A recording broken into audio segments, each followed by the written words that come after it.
guess it's become our mission to sort of get people off paper and into a digital environment. So you can start with forms, you can digitize forms quite quickly and get into that process of creating a form that's familiar to the staff.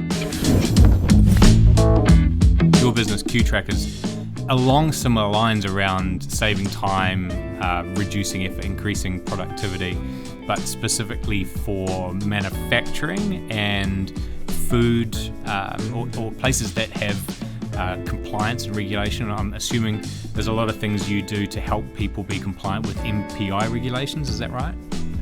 Yeah, that's correct. So I guess primarily food manufacturers and growers and orchardists.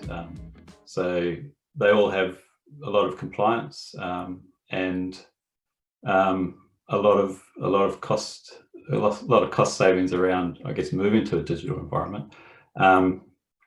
And yeah, it's really about making them all efficient, removing the paperwork.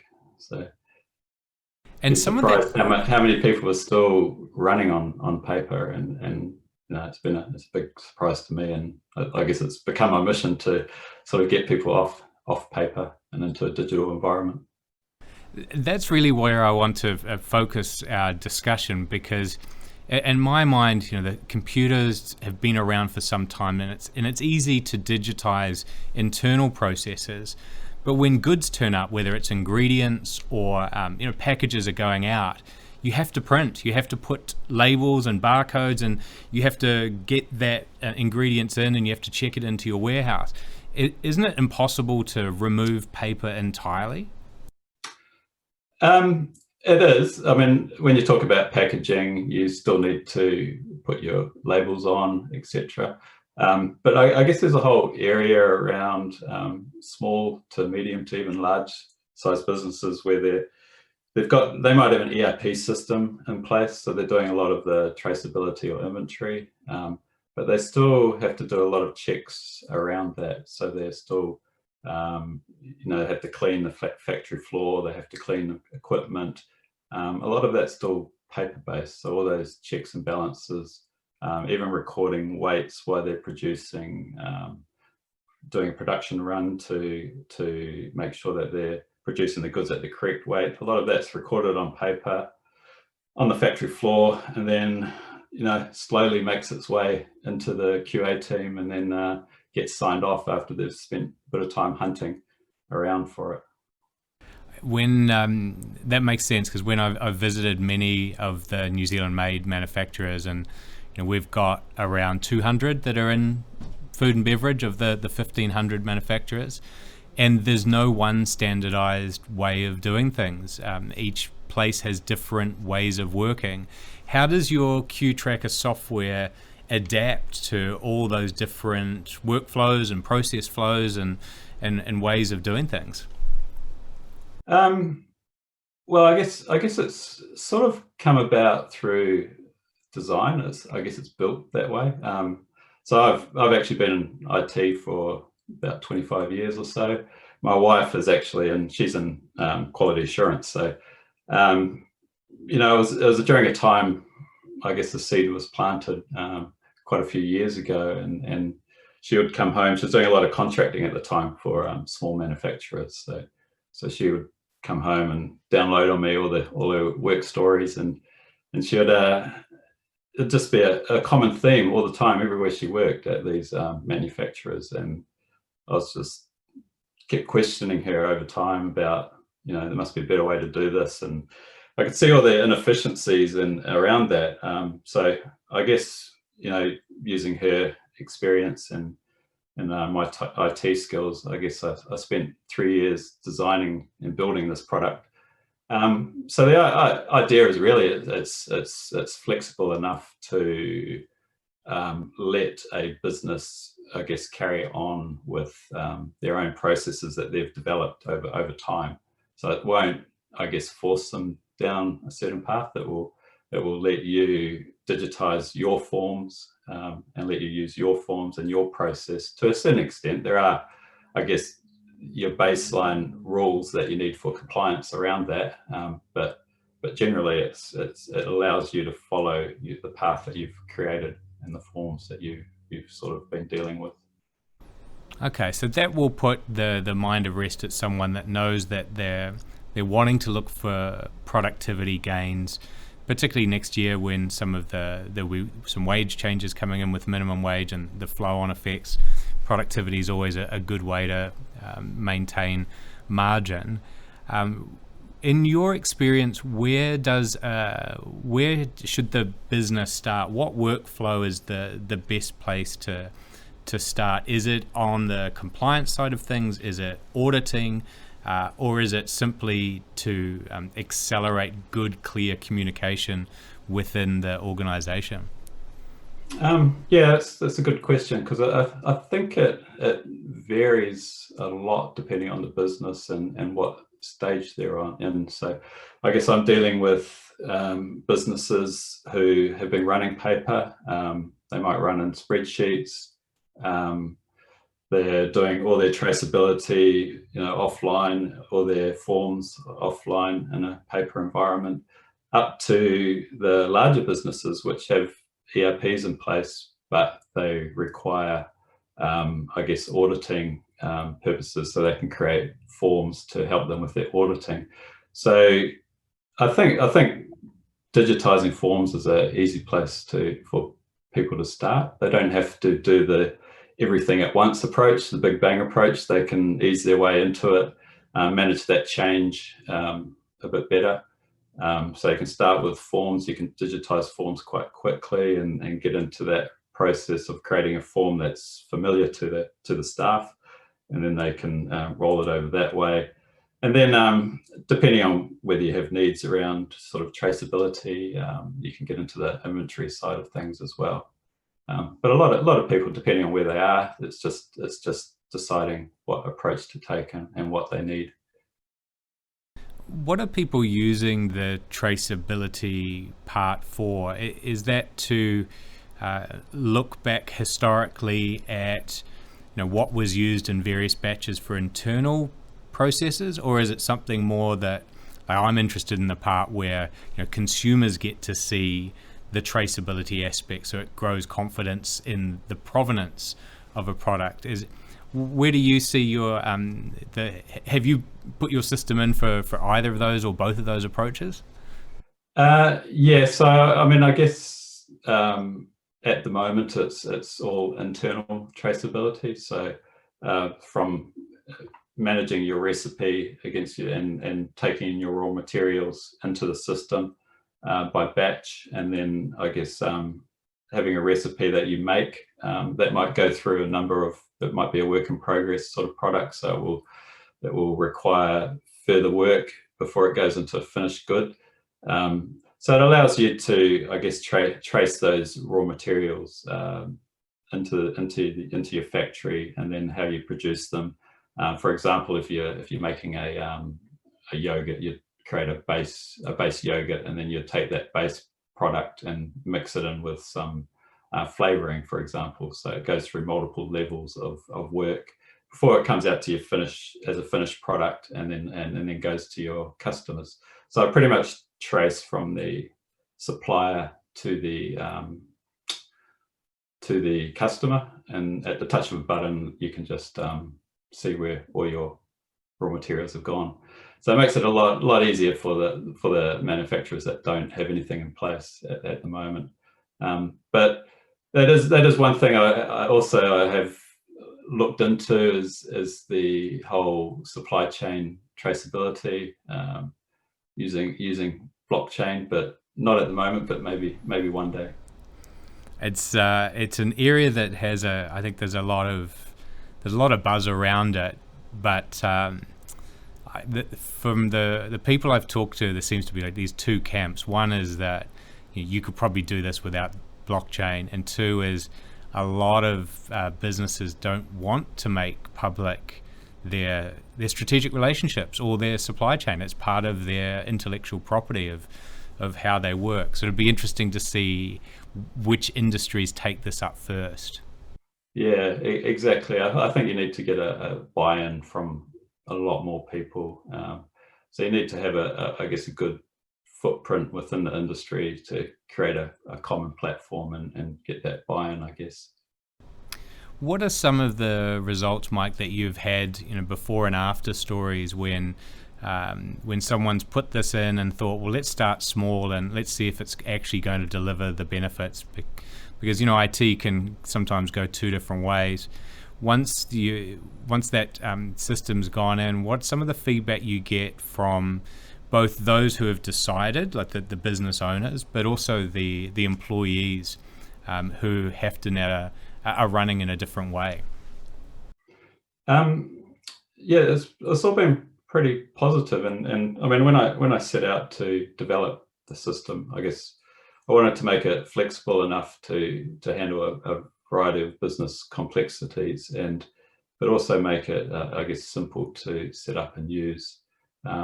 So a lot of the newer customers are just taking off with it, and I'm quite surprised how quickly they progress without much help. So when I check in with them during the implementation, they've already sort of gone past where they should be, and are progressing quite well into the system. And then using it for, I mean, I guess starting to really think about how they can get the benefit from it. So one customer's already, they're moving to a new premises in early next year, new factory.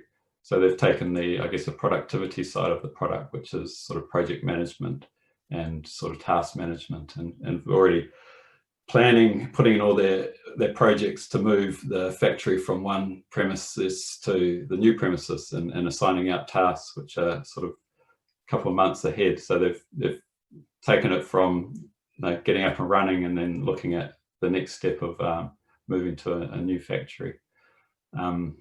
Yeah, and then I guess a number of customers, I guess when I sort of go back and do the case study, actually one of them's on the website, where I've done a bit of a video, and I guess one of the questions we posed to the QA person in the video was, now what if we took QTracker away from you? And she'd only been using it for about a month, but she was quite distraught about the thought of having it taken away from her. So it made such a difference to her job in such a short space of time, that the thought of going back to paper and having to do all this on paper was quite distressful for her. So yeah, a couple of examples there.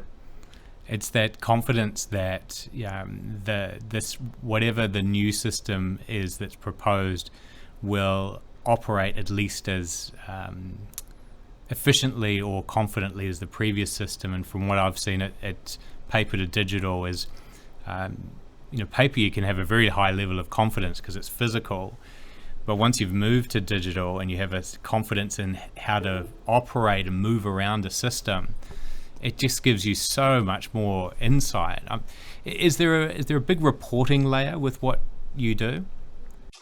Yeah, I mean, one of the key benefits, I guess, of digitizing your forms is around the alerting. So, if you have things on paper, you can't. A lot of the time, you're chasing up that paperwork. So the QA team, for example, spend a lot of time running around trying to find that paperwork, get it filled in. It's all after the fact.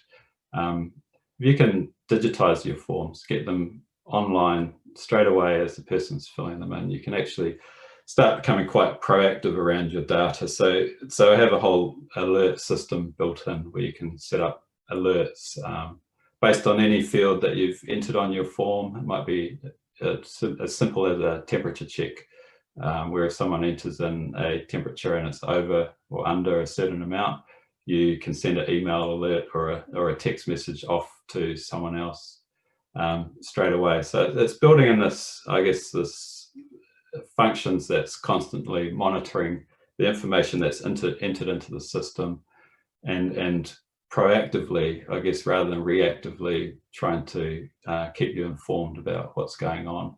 And then on top of that too, then you're collecting that data. You can start reporting on it. You can start analyzing it, seeing trends, looking for when things happen.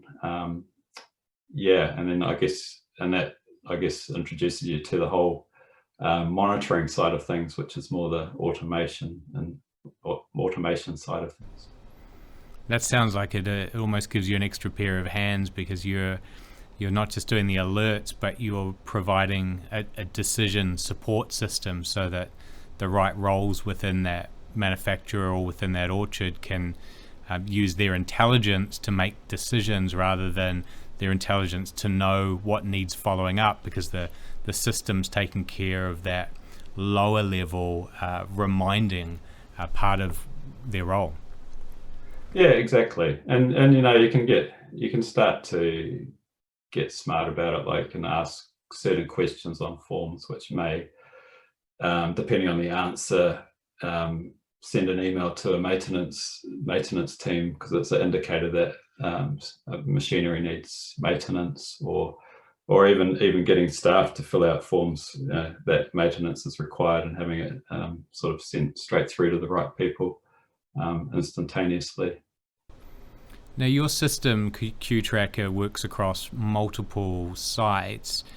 What type of benefits does this alert system give when you're running multiple manufacturing or orcharding premises? Yeah, so you can set up multiple sites.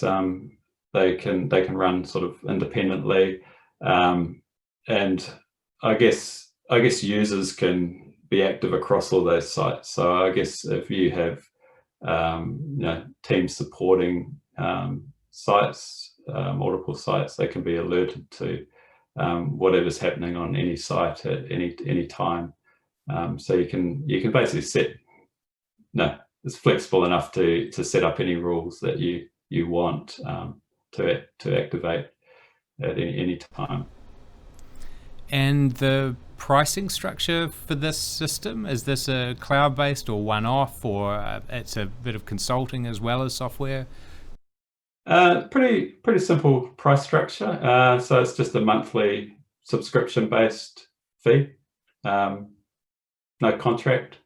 You just pay as you go. So sort of, I guess, backing myself a bit by not tying people into a contract. No, I'm sort of a bit of a believer if you develop something that offers benefit to people and at a good price, and they'll sort of stay with you. I completely agree in that model. When we launched NZ Code, which I've seen the logos on your about page, and I love seeing it there.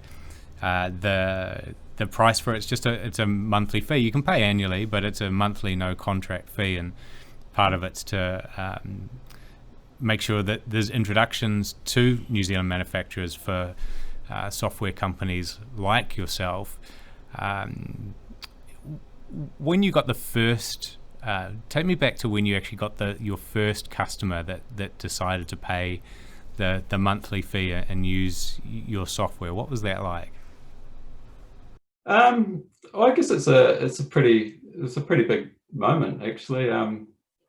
I spent 3 years, I guess, locked away in a garage, so to speak, and developing and designing the software, and then I guess that, and then you think you've done a lot of hard work, but I guess then the real hard work starts, where you have to try and sell and market your product.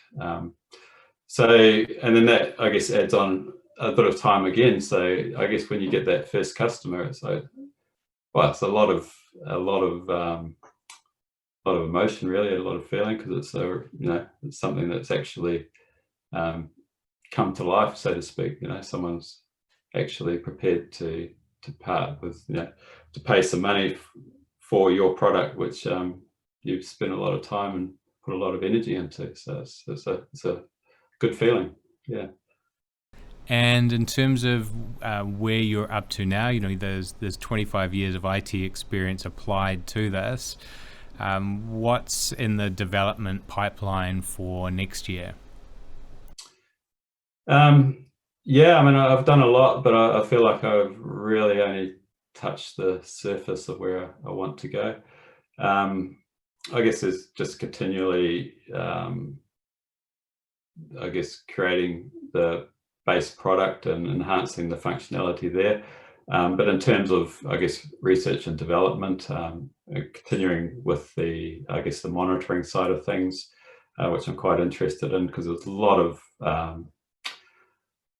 good stuff there, like automated temperature monitoring, pH monitoring, your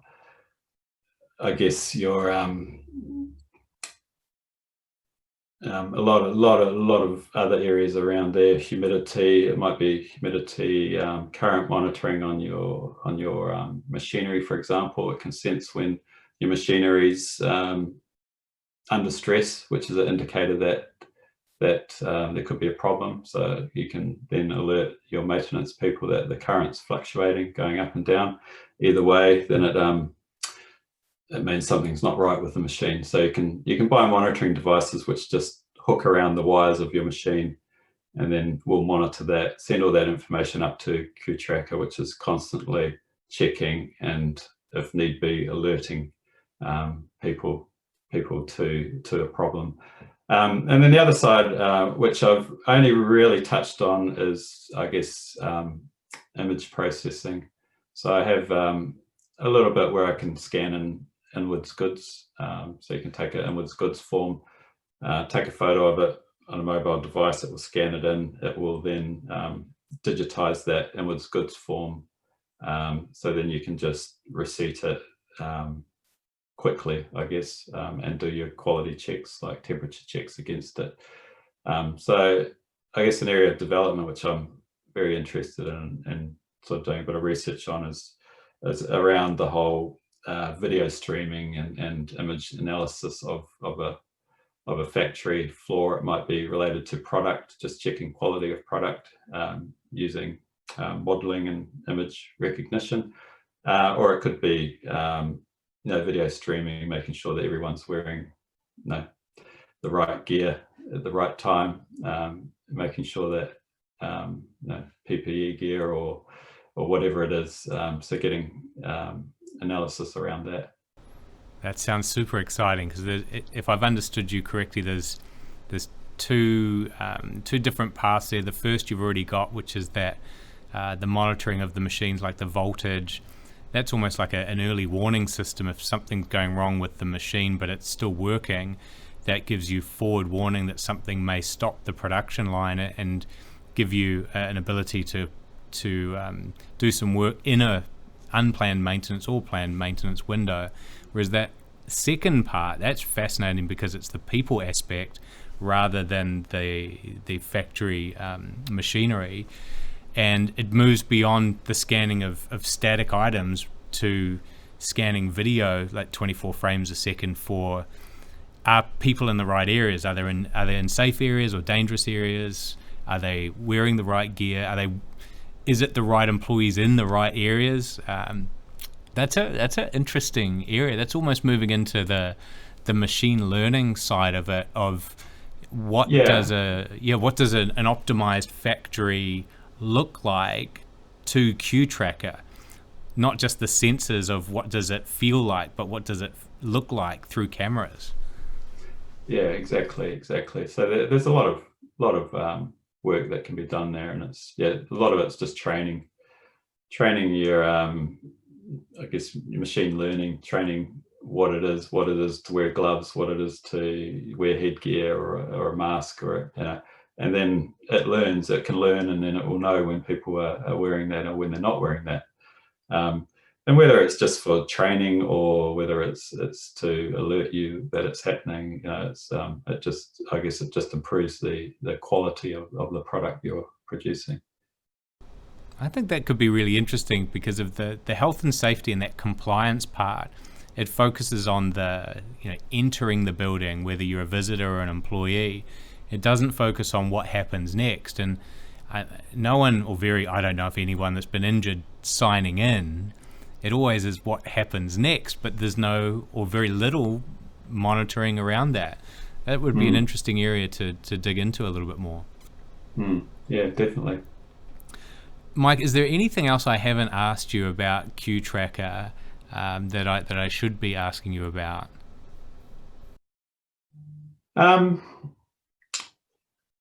Probably just around. I guess there's a staff training module as well. So I guess one of the successes I have had with a grower is I guess around they had a real issue around, I guess, because of their casual nature of their workforce. They have about 300 applicants every season to get work on the orchard. So they did all this by paper. So I was talking to them, and then they realized that they could use our staff training module because it also allows you to get people to fill out a personnel form, if you like, where you can create sort of forms, digitized forms for which are targeted at the individual rather than, I guess, the process or the system. So they could, instead of collecting this big long application form on paper, which they'd have to then go through 300 of them, sort it, make sure they had the right visas, make sure they had a driver's license or an HT license or whatever they needed to sort by, and then collect that information and then put it into their payroll. What they discovered with QTracker is that they can actually just create the application form online, send it straight out to everyone that applies. They can then collect that information online, goes into QTracker, and then they can easily report, filter on what they want, and then send those successful applicants straight out to their payroll system by exporting them into Excel. So that was a big I guess time saver for them and efficiency. So not only do they get all that information straight into the system, they get all the documentation signed straight away because it's signed as it goes into QTracker. So that, I guess, that's another area around the whole training and, I guess, personnel sort of files or forms that we provide as well. So it's that onboarding with employees that may only be employees for a fixed term or one season, temporary workers. How does with the borders closed, will that, do you think, change how some of the orchardists and horticulturalists need to work this year? Well, I think it will, because they're probably struggling to get the same process. I guess they're all struggling for employees at the moment, which is the main problem. But if they can find the people, it will definitely help them. I was thinking that they could use your system to create a different type of form that doesn't have all of those visa details, but maybe it has specific details about the region they're coming from, or maybe gives them some intelligence on where they should be looking for more workers from the first tranche that they can then use to cast their net for maybe the second month of picking or the third month as things scale up. Yeah, definitely. I mean that's one of the I guess powerful features is you can create a form. We have a multitude of components that you can put on these forms, from videos to pictures to digital signatures to drop-down lists. So you can build up these forms using drag and drop editor, and then you can basically, all you need is an email address, and you can push that form out to an individual. They get a secure link. They don't have to log in or anything. They just click on the link and then fill out the form, and away you go. What's the best way for someone to get started if they're listening to this and thinking, actually, I want to roll this out at my winery or my orchard this year? How do they start using the software, either on a trial or to roll out for a particular business process? Well, the easiest way is just to go to the website, qtracker.com, and on there you can schedule a demo right from the website there. Book a demo in, and if it suits your business, we can get you up and running pretty quickly. So, I mean, I guess that's another, being cloud-based, it's just a matter of firing up an instance for someone, and they can pretty much, with an hour's instruction, they can pretty much get going. Certainly something to be looking at to increase the productivity of businesses out there. What I'll make sure, Mike, is that link to QTracker, which if you're listening is a QTRACA.com, is linked in the show notes as well, so people can go through, click through to the website, and either get a demo from yourself or sign up and start using the software. It sounds pretty simple. It sounds like you don't need a lot of consulting to get going. If you understand your business processes and your forms, the first step is digitizing those using drag and drop. At that point, then, is there someone they can talk to, or how do they go from being just getting started and digitizing through to using all of the intelligence that you've built into this over 3 years? Yeah, well, there's a good sort of knowledge base help system along with it, but usually during the first month, we can be as hands-on as we need to be to get people up to speed. Varies a lot. Some people need a bit more hand-holding than others, but we just adjust to make sure they're getting value out of the system. I mean, I guess the last thing we want to do is just hand someone give them access and then say, here you go. So usually we set up an hour meeting for each module, just work through it in detail, and then check in again, get to digitize some of the forms, just go through that process. But it is surprisingly quick and surprisingly easy to run through that process, and people pick it up pretty quickly.